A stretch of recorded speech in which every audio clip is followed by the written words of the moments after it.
Hello, my name is Chiqui Diaz. I am a sophomore from San Rafael and a member of the Beyond Differences Bay Area Teen Board. Thank you so much for taking the time to be here today, Hudson. I'm so excited to be able to talk about media representation with you.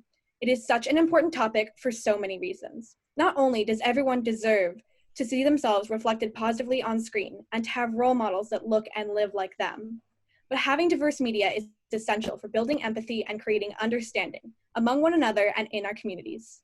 Hi, my name is Melissa Lee. I am a junior from San Francisco. I'm also a senior peer leader for CYC, the Community Youth Center of San Francisco.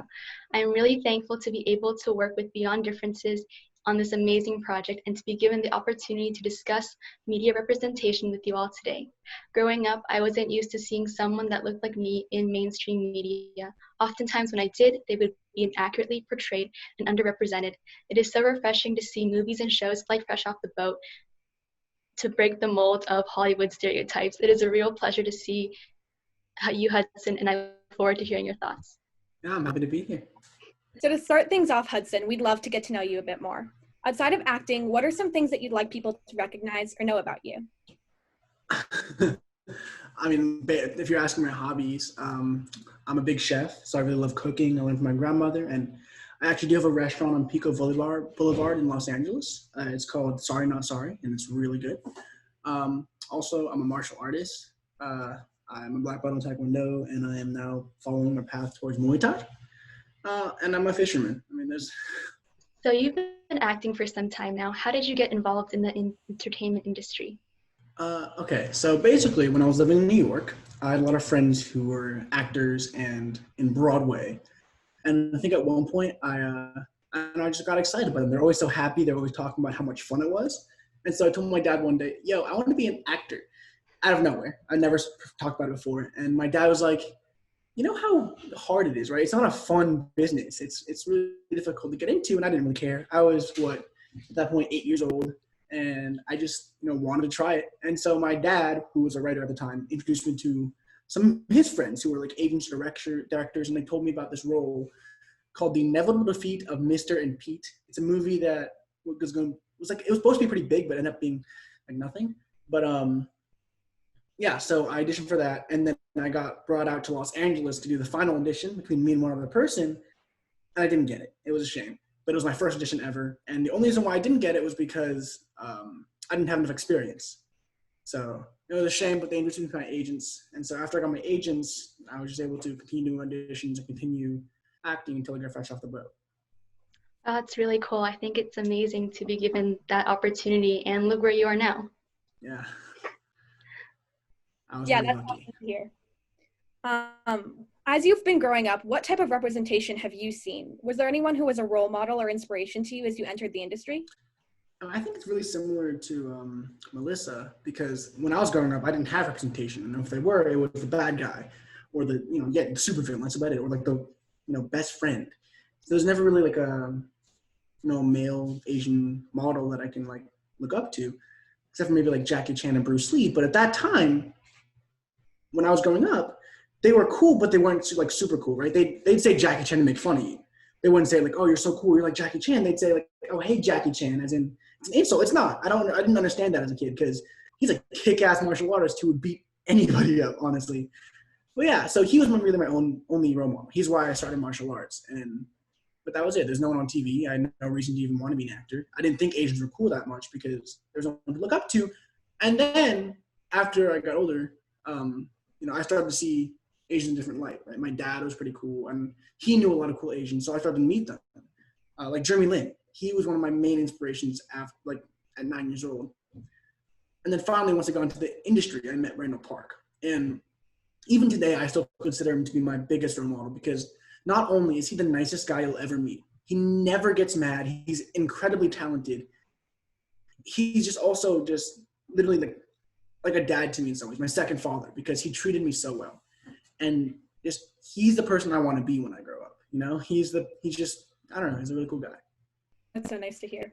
Was media representation something you considered when deciding to act, or was it something that came to light due to you being an Asian American actor? I think it really did come to me being an Asian American actor at that point. I didn't really do media when I was younger, right? So only after I got a platform that I can actually think about media representation, think about how important it is, think about how much it is how necessary it is. It wasn't a reason why I started acting.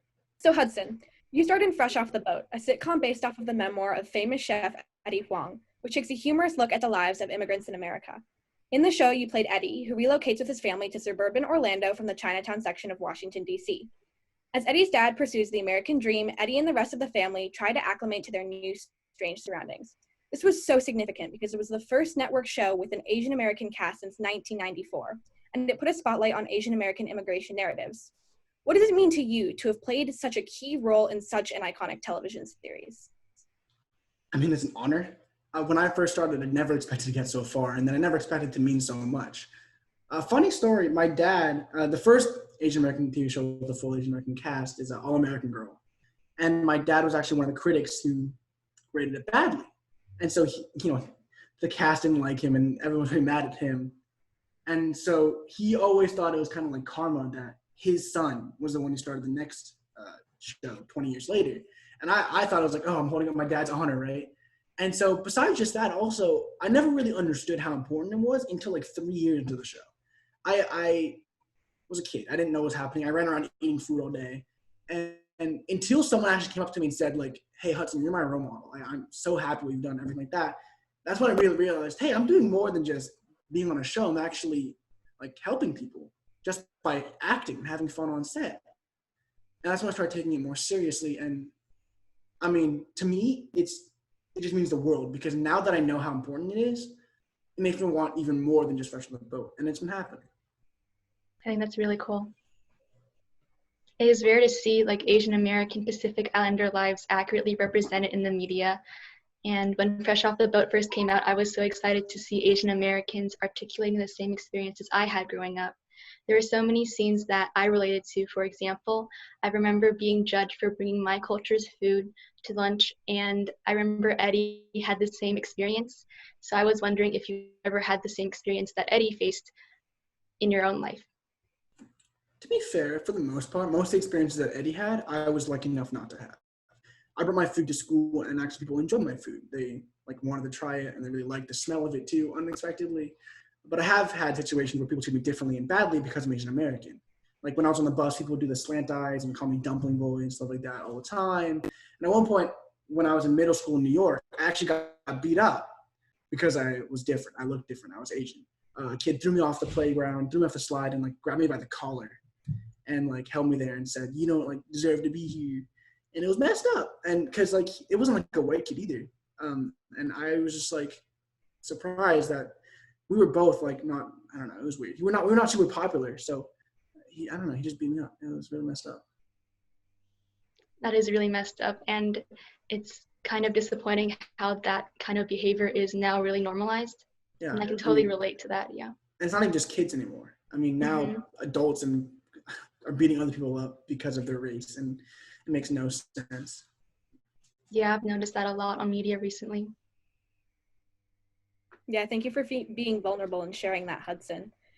We'd love to hear your thoughts on media representation. Why do you think it's important, especially the representation of immigrants, AAPI, and Black, Indigenous, and people of color? Well, I think it's important because the reason why these like attacks and stuff are happening right now is because people don't know enough about these races, right? I think with media representation, if we can get the story out, tell people stories that haven't been told, Asian Americans and Black people, then things will change. People understand the differences. The main reason why people are getting attacked right now is because people think of them as a different group of people, right? We're all humans. We all have our own stories. We're not the same. We're also not that different. So I think if we can get represented more, if we can tell the stories that have been hidden behind these walls, then maybe this gap between the races can become closer. That didn't make sense, but No, definitely. I mean, I totally agree with everything you're saying. It's really important to create that empathy and like get the information out there. That's the word. Yeah, empathy. How do you define diversity, and how do you encourage others by challenging stereotypes and promote inclusion? How do I define diversity?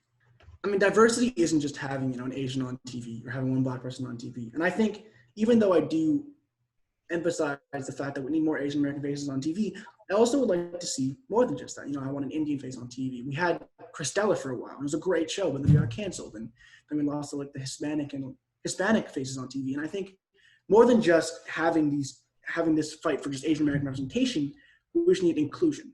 Like more than just Asian, we need like, you know, Indian, Black, Hispanic, everything, because all these stories are there waiting to be told, right? That's why I'm so excited for Asian American representation, because once that happens, the business will see that there's money being made in Asians, and so then they're going to thinking, hey, maybe there's money being made in other races, like the Indians and whatever, you know? Yeah, exactly. I think that if we want a more inclusive world, it's really important that the media should include all those marginalized races and to stop leaving us out so we don't feel invisible. Mm-hmm. Yeah. Ideally, Hudson, what would you like to see for media representation for the AAPI and BIPOC communities? And what do you believe needs to happen for this to be achieved? Well, I think a lot of what I wanted to see is already happening, especially after Crazy Rich Asians. All these Asian directors and writers have started to put their stories out there and being picked up. Right now, Randall Park and Dane Kim are creating their own show as well, and there's also this spin-off of Crazy Rich Asians that's supposed to happen, and Crazy Rich Asians 2. All these stories that I've wanted to hear and haven't been told are happening. And so what needed to happen was for one show, one movie to make it big so the media can see there's money to be made. And all that needs to happen next is for this to happen more, you know, for more Asian Americans, more like inclusive stories to be told. That's definitely important. Like you said earlier, AAPIs have always been like the sidekick, the best friend. And I think these roles kind of affect how we are being treated in real life by like our peers and teachers and colleagues. I agree. Other than watching AAPI and BIPOC centered shows and movies, how can we as students support the AAPI and BIPOC community in the entertainment industry? Well, I think if we can support them out of the industry, then the situation in the industry will continue, will get better, right? Like with the Black Lives Matter. If we can make it clear to the whole world that, you know, we're not going to sit by and watch, you know, this racism and horrible things occur, and that Black lives are important to us and that they're important to the community, then, you know, more Black faces will show up on TV and people will be less against having different looking people on TV. And so we can show the world that everyone is, you know, equal to each other. Then, you know, if we can promote equality in our everyday lives, then we'll promote equality on TV. I think that's an amazing idea, and I can totally see students doing that. Like besides online activism, I think activism in real life is also really important. Mm-hmm. Yeah, I think it's really important to take a look at our lives and, you know, bring the stuff that we're preaching, the stuff that we're talking about, and really making sure it's happening, you know, day to day. And those are all the questions that we have for you, Hudson, but I was wondering if there's anything else you want to say since we have some more time, or anything you think that you should mention in the interview. I mean, we support Black Lives Matter. I'm not going to say anything political because that's just a whole other thing, but yeah, that's about it. Awesome. Thank you so much for being here today, Hudson. You shared so many important thoughts and ideas, and it was an absolute pleasure to have this discussion with you. Thank you. On behalf of Beyond Differences and Community Youth Center, we would like to thank you for taking the time to talk about the importance of representation, as well as your support for the Stand Up for AAPI Youth campaign. Thank you so much. No, thank you so much for having me. I've had a great time talking to you guys. Working with organizations like CYC and Beyond Differences is what makes the change possible. So thank you for having me.